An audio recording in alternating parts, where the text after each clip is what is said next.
తెలంగాణ రాష్ట్రం లోపల జరగబోయే నిజామాబాద్, ఆదిలాబాద్, కరీంనగర్, మెదక్ ఉమ్మడి జిల్లాల లోపల ఎమ్మెల్సీ ఎన్నికలు జరగబోతున్నాయి.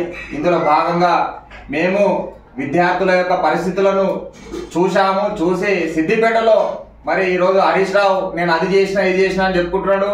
అక్కడ పిల్లలు రూమ్లలో ఒక్క రూమ్లో 4 ఎలక్ట్రికల్ కుక్కర్లు పెట్టుకొని భోజనం చేస్తూ వాళ్ళ బాధలు చెప్తుంటే ఆ బాధలో నుండి పుట్టుకొచ్చి అదేవిధంగా తెలంగాణ యూనివర్సిటీ లోపల అడవి పందులు ఇట్లా వెళ్తూ ఉన్నాయి. వాటిని కూడా చూసి మరి తెలంగాణ రాష్ట్రం ఏర్పడిన తర్వాత బీఆర్ఎస్ పార్టీ విద్యార్థులకు చేసింది ఏమీ లేదని చెప్పేసి సగర్వంగా మనం చెప్పుకోవచ్చు. వాళ్ళ ఆ పరిస్థితుల నుండి మేము నామినేషన్ వేయడం జరిగింది. నామినేషన్ వేస్తే అటు యొక్క విద్యార్థుల యొక్క భవిష్యత్తు కోసం మన తెలంగాణ రాష్ట్రంలో కాంగ్రెస్ పార్టీ మరి ప్రతినిత్యం పనిచేస్తుంది.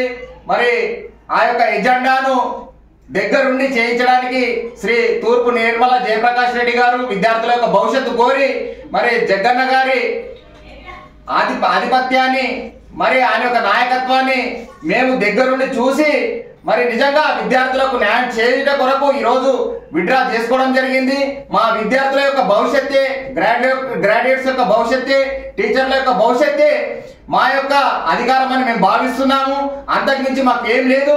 కాబట్టి గ్రాడ్యుయేట్స్ అందరూ దయచేసి కాంగ్రెస్ ప్రభుత్వాన్ని బలపరిచి మరి వి నరేందర్ రెడ్డి గారిని అత్యధిక మెజారిటీతో గెలిపించి మన యొక్క ఐక్యతను నిరూపించాలని మనస్ఫూర్తిగా కోరుకుంటున్నాను.